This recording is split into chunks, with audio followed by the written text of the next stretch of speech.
L'exposition Les Voix de la nature de l'artiste Anne McCall se retrouve au Centre d'art d'Argenteuil jusqu'au 13 avril prochain.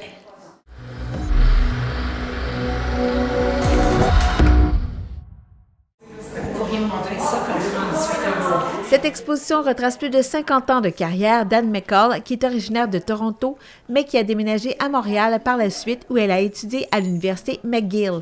Elle raconte comment l'art s'est frayé un chemin dans sa vie. En enfance, je n'étais pas tellement intéressée à l'art parce que je jouais au piano assez sérieusement.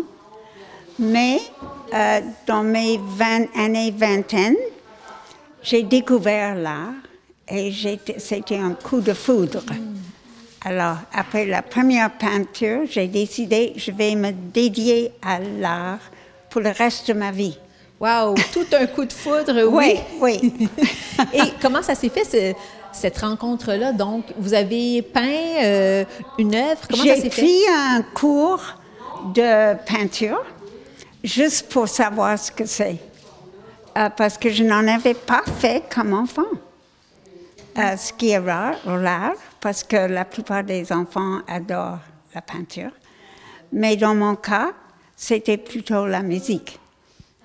Mais oui, coup de foudre. Ah oui, vraiment très percutant parce que toutes vos études ont été dans ce sens-là aussi. Oui. J'ai fait des études à l'université de Pittsburgh parce que j'habitais là pendant 5 ans. Avec mon conjoint. Il était professeur à l'université de Pittsburgh. Alors, j'ai pris tous les cours, mais ce qui m'a intéressé au début, c'était le dessin. Le dessin, c'est tout ce que je faisais. Ah oui, pendant combien de temps environ? Après 2 ans, j'ai commencé à faire l'estampe. Eau forte, lithographie, gravure sur bois, linogravure, tout et sérigraphie. Au cours de votre carrière, vous avez, j'ai lu sur votre site Internet, plus de 65 expositions individuelles, 250 expositions de groupe. Qu'est-ce que vous préférez, vous? Les expositions solo versus collectif, mais les deux. J'aime beaucoup faire les solos comme maintenant. Et grâce au Centre d'art d'Argenteuil, ils m'ont donné la place pour 47 œuvres, tous accrochés sur les murs. Oui. Et quelles sont aussi vos sources d'inspiration? On parle de la faune. L'inspiration, ça vient 100% de notre ferme. C'est une propriété tout près de la chute en Argenteuil. Et c'est à Mirabel et aussi à la chute. Et ce que j'ai su aussi, c'est que les animaux, avant, ne faisaient pas nécessairement partie de votre art et vous les avez intégrés peu à peu. Donc, les animaux, maintenant, font partie intégrante de vos œuvres? Au début, je ne faisais que le paysage. Et après un bout de temps, j'ai changé à m'intéresser à l'environnement. Et par exemple, les coups de blanc, il y a une œuvre là-bas qui démontre ça. Et c'était une préoccupation qui a commencé beaucoup d'années après, juste le paysage. Et la faune fait partie de cet intérêt.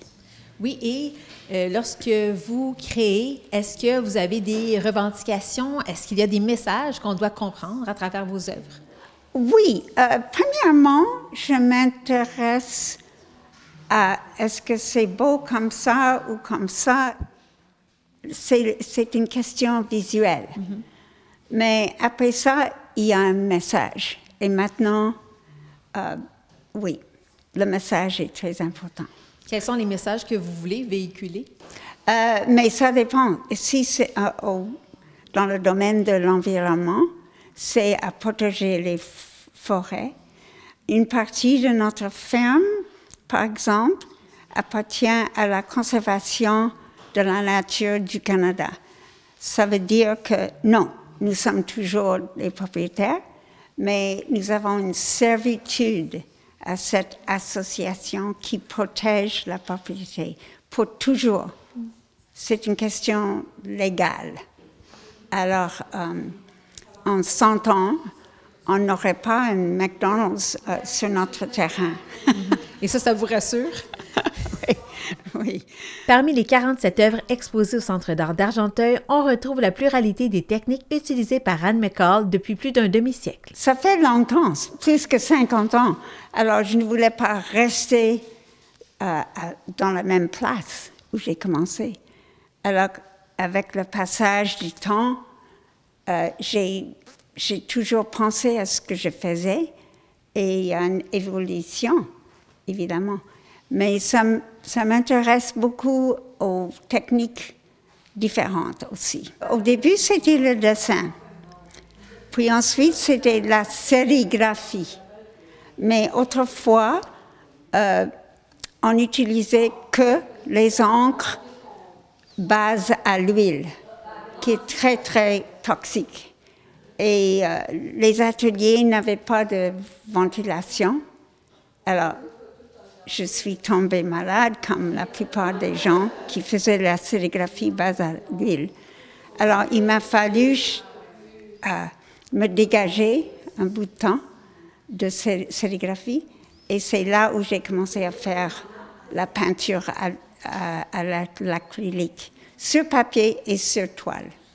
Et si on observe ce que vous faites, j'ai remarqué, il y a des animaux qui vous sont plus précieux que d'autres ou qui vous accrochent plus. On parle peut-être du renard, du cerf. Le premier événement qui m'a menée dans cette direction, je traversais la montagne à Montréal à 6h30 le matin.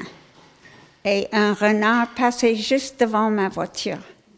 Alors, il s'arrêtait et on se regardait. Et je me suis dit, il faut faire un renard comme ça. Et c'est là où j'ai commencé. Quelle est votre analyse de vos propres œuvres de 50 ans à aujourd'hui? Est-ce que vous avez fait cette analyse-là? Mais je ne fais pas une analyse exactement, mais c'est toujours la nature qui m'intéresse.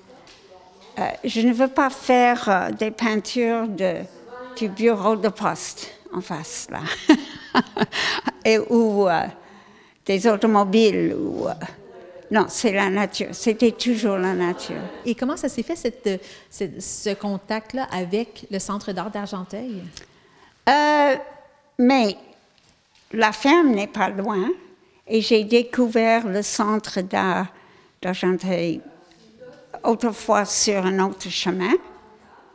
Puis ils ont déménagé ici et l'espace est formidable. Et je suis venue pour voir une exposition et je me suis dit, oh! Et qu'est-ce qui s'en vient pour vous après cette exposition-ci? Je continue à travailler, mais cette exposition, j'ai déjà exposé à Montréal et puis maintenant ici. Et au mois d'avril, les œuvres vont partir à Ottawa et en automne à Toronto. Et puis, qui sait après ça? Pour obtenir plus d'informations sur cet artiste, visitez le site internet annemccall.com.